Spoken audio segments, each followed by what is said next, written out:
ನಮಸ್ಕಾರ boss, welcome back to my YouTube channel ಬಿಗಿ entertainer. ನೀವು ನಮ್ಮ ಚಾನಲ್ಗೆ ಹೊಸಬ್ರಾಗಿದ್ದರೆ ಏನು ಮಾಡಬೇಕು? ಲೈಕ್ ಮಾಡಬೇಕು, ಸಬ್ಸ್ಕ್ರೈಬ್ ಮಾಡಬೇಕು, ಮತ್ತು ಪಕ್ಕದಲ್ಲಿರೋ ಬೆಲ್ಲೈಕನ್ನ ಕ್ಲಿಕ್ ಮಾಡಬೇಕು. ನೆನ್ನೆ ಏನೆಲ್ಲ ನಡೀತು ಬಿಗ್ ಬಾಸ್ ಮನೆಯಲ್ಲಿ? ನೆನ್ನೆ ವಾರದ ಕಥೆ ಕಿಚ್ಚನ ಜೊತೆ. ಅದಕ್ಕಿಂತ ಮುಂಚೆ ಫ್ರೈಡೇ ಏನಾಯಿತು ಅಂದರೆ, ನಮ್ಮ ಧನರಾಜ್ ಅವರು ಸ್ನ್ಯಾಕ್ಸ್ ತಿಂದ್ಬಿಟ್ಟು ಅವ್ರ ಲಕ್ಸುರಿ ಬಜೆಟ್ ಎಲ್ಲ ಹಾಳಾಗೋಯ್ತು. ಮನೆ ಲಕ್ಸುರಿ ಬಜೆಟ್ ಡಮಾರ್, ಮಟನ್ ಡಮಾರು, ಕಾಫಿ ಡಮಾರು, ಎಲ್ಲ ಡಮಾರು. ಅದಾದಮೇಲೆ ಚೈತ್ರಕ್ಕವರು ಏನದು ರಾಗಿ ಗಂಜಿ ಚೆನ್ನಾಗಿ ಮಾಡಿಲ್ಲ ಅಂತ ಸುರೇಶ್ ಅವರು ಅದಕ್ಕೂ ಕ್ಲಾಸು. ಅದಾದಮೇಲೆ ಸ್ಟಾರ್ಟ್ ಆಯಿತು ವಾರದ ಕತೆ. ಪ್ರೀತಿಯ ಕಿಚ್ಚನ್ ಅವರ ಜೊತೆ ಏನಾಯಿತು ನೆನ್ನೆ ಅಂತ ಹೇಳ್ತೀನಿ. ಅದಕ್ಕಿಂತ ಮುಂಚೆ ಇನ್ನೊಂದು ಸರಿ ಹೇಳ್ಬಿಡ್ತೀನಿ, ಸಬ್ಸ್ಕ್ರೈಬ್ ಆಗ್ಬಿಡಿಯಪ್ಪ ಪ್ಲೀಸ್. ನೆನ್ನೆ ಸುದೀಪ್ ಅವರು ಸರಿಯಾಗಿ ಕ್ಲಾಸ್ ತೊಗೊಂಡ್ರು ನಮ್ಮ ಭವ್ಯ ಅವ್ರಿಗೆ. ಏನಕ್ಕಂದರೆ ಕಳಪೆ ಕೊಟ್ಟಿದ್ದಕ್ಕೆ. ಭವ್ಯ ಅವರು ಜಸ್ಟಲ್ಲಿ ಕಿಚ್ಚನ ಚಪ್ಪಾಳೆ ಮಿಸ್ ಮಾಡಿಕೊಂಡ್ರು ಗುರು. ಪಾಪ ಗುರು, ಫೀಲ್ ಆಗುತ್ತೆ ನನ್ನ ಪ್ರಕಾರ ಅವ್ರಿಗೆ ಬರಬೇಕಿತ್ತು ಕಿಚ್ಚನ ಚಪ್ಪಾಳೆ. ಜಸ್ಟ್ ಮಿಸ್ಸು, ಏನು ಮಾಡೋಕ್ಕಾಗಲ್ಲ. ಬ್ಯಾಡ್ ಲಕ್ ಅಂತಲೇ ಹೇಳ್ತೀನಿ. ಬ್ಯಾಡ್ ಲಕ್ ಅಲ್ಲ, ಅವ್ರ ವ್ಯಕ್ತಿತ್ವದಿಂದ ಹೋಗಿದ್ದು. ಅವ್ರ ಟಾಸ್ಕ್ ಎಲ್ಲ ಚೆನ್ನಾಗಿ ಆಡಿದ್ರು, ವ್ಯಕ್ತಿತ್ವನ ಉಳಿಸ್ಕೊಳಕ್ಕಾಗಿಲ್ಲ ಅಷ್ಟೇ. ಏನಾಯಿತು ಅಂತ ಹೇಳ್ತೀನಿ. ಮಂಜಣ್ಣ ಅವ್ರಿಗೆ ಕಳಪೆ ಕೊಟ್ರಲ್ವ ಭವ್ಯ ಅವರು. ಸೊ ಅದನ್ನು ಕಳಪೆ ಕೊಡೋ ಬದಲು ನೀವು ಟೀಮ್ ಮೇಟ್ ಆಗಿ ಹೋಗಿ ಡೈರೆಕ್ಟಾಗಿ ಕೇಳ್ಬೋದಾಗಿತ್ತಲ್ವಾ ಅಂತ ಸುದೀಪ್ ಅವರು ಕ್ಲಾಸ್ ತೊಗೊಂಡ್ರು. ಅದರಿಂದ ಭವ್ಯ ಅವರಿಗೆ ಕಿಚ್ಚನ ಚಪ್ಪಾಳೆ ನೆನ್ನೆ ಮಿಸ್ ಆಯಿತು. ಅದನ್ನು ಬಿಟ್ಟರೆ ಫುಲ್ಲು ಕಾಮಿಡಿ ನಗರು. ನೆನ್ನೆ ಪಂಚಾಯತಿ ಥರನೇ ಇರಲಿಲ್ಲ, ಕಾಮಿಡಿ ಥರ ಇತ್ತು, ಸೂಪರ್ ಸಂಡೇ ಥರ ಇತ್ತು.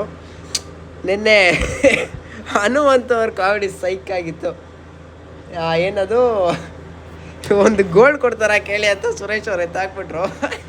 ಅದಕ್ಕೊಂದು ಡೈಲಾಗ್ ಹೊಡಿತಾರೆ, ಕೊಟ್ಟರೆ ನೆಮ್ಮದಿಯಾಗಿ ಕೊಡಬೇಕು, ವಿಶಾಲ್ ಹೃದಯದಿಂದ ಕೊಡಬೇಕು, ಅವನು ಫೋರ್ಸ್ಫುಲಿ ಕೊಟ್ಟ ಅದಕ್ಕೆ ವಾಪಸ್ ಕೊಡ್ತಾಯಿದ್ದೀನಿ ಅಂತ ಸುದೀಪ್ ಅವ್ರಿಗೆ ಹೇಳಿ ಗೋಲ್ಡ್ ಸುರೇಶ್ ಚೈನ್ನ ವಾಪಸ್ ಕೊಟ್ಬಿಡ್ತಾರೆ. ನೋಡಿ ಗುರು, ಹಳ್ಳಿಯವರು ಎಷ್ಟು ವಿಶಾಲ ಹೃದಯದವರು ಅಂದರೆ, ಅವರು ಏನು ಒಳಗೆ ಇಟ್ಕೊಳಲ್ಲ, ಡೈರೆಕ್ಟ್ ಮಕ್ಕದ ಮೇಲೆ ಹೇಳ್ತಾ ಇರ್ತಾರೆ. ಮತ್ತು ಇನ್ನೊಂದು, ಅದಾದಮೇಲೆ ಕಾರ್ಡ್ ಗೇಮ್ ಆಡಿಸ್ತಾರೆ ಸುದೀಪ್ ಅವರು. ಅದರಲ್ಲಿ ಒಂದು ಕಾರ್ಡನ್ನ ಹನುಮಂತು ಅವ್ರಿಗೆ ಕೊಡ್ತಾರೆ, ಕ್ಲೆವರ್ ಕಾರ್ಡ್ ಸಮಥಿಂಗ್ ಅದು. ಸೊ ಆವಾಗ ಎಲ್ಲರೂ ಹೇಳ್ತಾ ಬರ್ತಾರೆ ಅವರು ಇನ್ನೋಸೆಂಟ್ ಕಾರ್ಡ್ ಪ್ಲೇ ಮಾಡ್ತಾ ಇದ್ದಾರೆ ಅಂತ. ಆಗ ಹನುಮಂತು ಅವ್ರು ಒಂದೇ ಸ್ಟೇಟ್ಮೆಂಟ್ ಕೊಡೋದು, ಇಲ್ಲಿ ಬಂದಿರೋರೆಲ್ಲ ಇನ್ನೋಸೆಂಟೇ, ಮಕವಾಡ ಹಾಕ್ಕೊಂಡಿದ್ದಾರೆ ಅಷ್ಟೇ ಅಂತ. ಎಂಥ ಡೈಲಾಗ್ ಗುರು, ಪರ್ಫೆಕ್ಟಾಗಿ ಅನಲೈಸ್ ಮಾಡಿದ್ದಾರೆ ಬಿಗ್ ಬಾಸ್ನ. ಅದನ್ನೇ ಅಲ್ವಾ ಹಳ್ಳಿಯವರು ಅನ್ನೋದು. ಹಳ್ಳಿಯವರು ಅಂದರೆ ಹಂಗೆ ಮಾಕದ ಮೇಲೆ ಉಗ್ದಂಗೆ ಹೇಳ್ತಾ ಇರ್ತಾರೆ, ಒಳಗೆ ಒಂದು ಹೊರಗೆ ಒಂದು ಅಲ್ಲ ಈ ಸಿಟಿಯವ್ರ ಥರ, ಇನ್ಕ್ಲೂಡಿಂಗ್ ಮೀ. ನೆಕ್ಸ್ಟ್ ಲೆವೆಲ್ ಗುರು, ನೆಕ್ಸ್ಟ್ ಲೆವೆಲ್. ಹನುಮಂತ ಅವ್ರಿಗೆ ಒಂದು ಹ್ಯಾಟ್ಸ್ ಆಫ್ ಹೇಳ್ತೀನಿ ಇಲ್ಲಿಂದ. ಅಷ್ಟು ಜನ ಎದುರಾಕೊಳ್ಳೋದು ಸುಮ್ಮನೆ ವಿಚಾರ ಅಲ್ಲ ಗುರು. ಅವರೆಲ್ರಿಗೂ ಹನುಮಂತ ಮೇಲೆ ಸರಿಯಾಗಿದೆ, ಒಳಗೆ ಗೊತ್ತಾಗುತ್ತೆ, ಅವ್ರ ಫೇಸ್ ನೋಡಿದಾಗಲೇ ಗೊತ್ತಾಗುತ್ತೆ ಹನುಮಂತ ಮೇಲೆ ಸರಿಯಾಗಿದೆ ಅವರೆಲ್ರಿಗೂ ಅಂತ. ಸೊ ಅಷ್ಟು ಈಸಿ ಅಲ್ಲ ಅದು, ಇಟ್ಸ್ ಅ ಬಿಗ್ ಡೀಲ್. ಒಂದು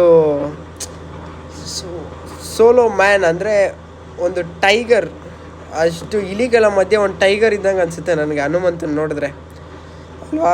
ಸೂಪರ್. ಮೋಕ್ಷಿತ್ ಅವ್ರದ್ದು ಏನು ಕಂಟೆಂಟ್ ಇರಲ್ಲ. ನೆನ್ನೆ ಇನ್ನೊಂದು ಕ್ಲಾಸ್ ತೊಗೊಂಡ್ರು. ಅದೇನಂದರೆ ಮಂಜು ಅವ್ರು ಮಾಡಿದ್ದು ಸರಿನೇ. ನಾನು ಹೇಳಿದ್ನಲ್ವಾ, ಅದು ಸ್ಟ್ರಾಟಜಿ, ಏನೂ ಮಾಡೋಕ್ಕಾಗಲ್ಲ. ಸ್ಟ್ರಾಟಜಿ ಅಂದಮೇಲೆ ನೀವು ಎಲ್ಲದಕ್ಕೂ ಪ್ರಿಪೇರ್ ಆಗಿರಬೇಕು. ಆಪೋನೆಂಟು ಏನು ಮಾಡ್ತಾರೆ ಅನ್ನೋದು ನಿಮಗೆ ಗೊತ್ತಿರಬೇಕು. ಎಲ್ಲದಕ್ಕೂ ಪ್ರಿಪೇರ್ ಆಗೋರು ಆಪೋನೆಂಟ್ ಪ್ಲ್ಯಾನಿಂಗು ಕೂಡ ನೀವು ಪ್ರಿಪೇರ್ ಆಗಿಲ್ಲ ಅಂದರೆ ಇನ್ನೇನು ಗೇಮ್ ಆಡ್ತಾಯಿದ್ದೀರಾ ನೀವು ಅನ್ನೋ ಒಂದು ವಿಚಾರನ ಸುದೀಪ್ ಅವರು ಪರ್ಫೆಕ್ಟಾಗಿ ಹೇಳಿದ್ರು ಅಲ್ವಾ.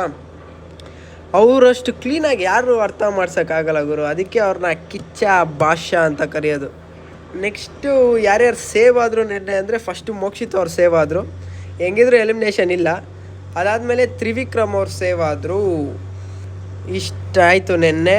ಇವತ್ತು ಸೂಪರ್ ಸಂಡೇಯಲ್ಲಿ ಒಂದು ಪ್ರೈಸ್ ಇರುತ್ತೆ. ಆ ಪ್ರೈಸ್ನ ಯಾರ್ಯಾರಿಗೆ ಡೆಡಿಕೇಟ್ ಮಾಡ್ತೀರಾ ಅನ್ನೋದೇ ಪ್ರೋಮೋ.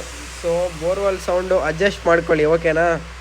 ಇಷ್ಟು ಹೇಳ್ತಾ ಇವತ್ತಿನ ಕಂಟೆಂಟ್ನ ಮುಗಿಸ್ತಾ ಇದ್ದೀನಿ. ನಾಳೆಯಿಂದ ಇವತ್ತಿನ ಸಂಡೇ ಎಪಿಸೋಡಿಂದ ಹಿಡಿದು ನೆಕ್ಸ್ಟ್ ಫ್ರೈಡೇ ಎಪಿಸೋಡ್ ಎಲ್ಲದೂ ಸೇರಿಸಿ ಒಂದೇ ವಿಡಿಯೋ ಬರುತ್ತೆ. ಅದು ನೆಕ್ಸ್ಟು ಫ್ರೈಡೇ ನೈಟ್ ಬರುತ್ತೆ. ಫ್ರೈಡೇ ನೈಟು ನನ್ನ ರೆಸ್ಪಾನ್ಸಿಬಿಲಿಟಿ. 10 ಮಿನಿಟ್ಸ್ ವೀಡಿಯೋ ಬರುತ್ತೆ, ಫಾರ್ ಯುವರ್ ಕೈಂಡ್ ಇನ್ಫಾರ್ಮೇಷನ್. ಯಾಕಂದರೆ ಜಾಸ್ತಿ ಕಂಟೆಂಟ್ ಇರುತ್ತೆ. ಸೊ 10 ಮಿನಿಟ್ಸ್ ವೀಡಿಯೋ ಮಾಡಿ ನಿಮಗೋಸ್ಕರ ಅಪ್ಲೋಡ್ ಮಾಡ್ತೀನಿ ಅಂತ ಹೇಳ್ತಾ, ನನಗೆ ಸ್ವಲ್ಪ ಬ್ಯುಸಿ ಇದ್ದೀನಿ ಒಂದು ವಾರ. ಸೊ ಬ್ರೇಕ್ ತೊಗೊಳೋಣ ಅಂತ ಹೇಳ್ತಾ ಒಂದು ವಾರ ವೀಡಿಯೋಸ್ ಯಾವುದು ಅಪ್ಲೋಡ್ ಆಗಲ್ಲ. ಟೈಮ್ ಇದ್ದರೆ ಅಪ್ಲೋಡ್ ಮಾಡೋಕ್ಕೆ ಟ್ರೈ ಮಾಡ್ತೀನಿ. ಸೊ ಮೋಸ್ಟ್ ಪ್ರಾಬಬ್ಲಿ ಟೈಮ್ ಇರಲ್ಲ. ಸೊ ಅಡ್ಜಸ್ಟ್ ಮಾಡ್ಕೊಳ್ಳಿ ಅಂತ ಹೇಳ್ತಾ ಇವತ್ತಿನ ವೀಡಿಯೋನ ಮುಗಿಸ್ತಾ ಇದ್ದೀನಿ. ನನ್ನ ಮಿಸ್ ಮಾಡ್ಕೊಳ್ಳಿ ಅಂತ ಹೇಳ್ತಾ ಮುಂದಿನ ಸಿಗೋವರೆಗೂ ಬಾಯ್ ಬಾಯ್. ದ್ವೇಷ, ನಾನು ಏನು ತಪ್ಪು ಮಾಡಿದ್ದೀನಿ? ನಾನೇನಯ್ಯ ತಪ್ಪು ಮಾಡಿದೆ? ನಾನು ಎಲ್ಲಿ ತಪ್ಪು ಮಾಡಿದೆ?